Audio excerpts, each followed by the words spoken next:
అందరికీ నమస్కారం. ఈరోజు డాక్టర్ రవికిరణ్ గారు మాస్టర్స్ హోమియోపతి రాష్ట్రంలో 7-8 సెంటర్లలో ఉన్నటువంటి పేరుగాంచినటువంటి ఒక వైద్యులు. ఆయన ప్రొడ్యూసర్గా ప్రత్యేక విశ్లేషణ ఏమిటంటే,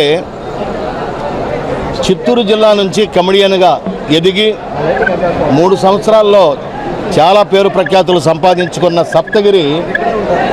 ఈ సప్తగిరి ఎక్స్ప్రెస్ సినిమాతో మొట్టమొదటిసారిగా హీరోగా చేస్తున్నారు. ఇది చిత్తూరు జిల్లా ప్రజలకు, అలాగే రాష్ట్రంలో ఉండే 2 రాష్ట్రాల్లో ఉండే ప్రజలకు కూడా ఇదొక గొప్ప ప్రయోగాత్మకమైనటువంటి చిత్రం, కమర్షియల్ సినిమా కూడా. ఇది ఒక తండ్రి కొడుకు మధ్య జరిగే కథ. ఇది దీనిలో నేను ఒక మంచి పాత్ర పోషించాను.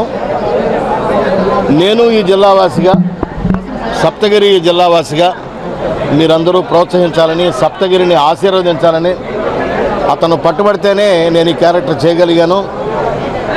ఈ మధ్యకాలంలో ఈ సమైక్యాంధ్ర పోరాటంలో కానీ, ప్రత్యేక హోదా కోసం కానీ, ఈ నగదు రహిత విషయంలో కానీ పోరాటాలు చేస్తూ నేను సినిమాలో చేయలేకపోయినాను. కానీ సప్తగిరి పట్టుబట్టి నా దగ్గర ఈ క్యారెక్టర్ చేయించారు. కాబట్టి మీరు సప్తగిరిని మెయిన్గా ఆశీర్వదించాలని, ఇలాగే ప్రజల మెప్పును పొందితే ఇంకా కొన్ని క్యారెక్టర్లు చేయాలనే ఆశతో నేనున్నాను.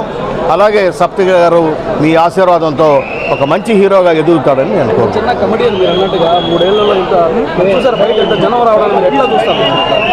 డెఫినెట్గా ఎందుకంటే ఎంతోమంది కమెడియన్స్ ఉన్నారు, వాళ్ళల్లో ఇతను ఒక ప్రత్యేకతను సంతరించుకున్నాడు. తన డైలాగ్ డెలివరీతో కానీ, ఎక్స్ప్రెషన్తో కానీ, బాడీ లాంగ్వేజ్తో కానీ. అందువల్లనే 3 ఏళ్లలో మంచి పేరు తెచ్చుకున్నాడు. ఒక ప్రొడ్యూసరు, వైద్యుడు బయటకు వచ్చి ఆయన ఇతనితో హీరోగా సినిమా తీశారు. ఇది అశేష ఆంధ్ర ప్రేక్షకులు సప్తగిరిని ఆశీర్వదించాలని మీ ద్వారా కోరుకుంటున్నాను. ఎంపీ గారు కూడా మళ్ళీ సినిమాలు ఏమైనా ఉన్నాయా ఇప్పుడు? డెఫినెట్గా చేయాలి. ఈ మధ్య ఎక్కడికి వెళ్ళినా నేను మీ హెల్త్ ఎలా ఉంది, మీ హెల్త్ ఎలా ఉంది అంటున్నారు. చాలామంది ఏదో ప్రచారం చేసేస్తున్నట్టుంది. నా హెల్త్ ఎలా ఉందో సినిమాలో చూపిస్తాను. దాని ద్వారా ఎక్కువ మంది జనం చూస్తారు కదా.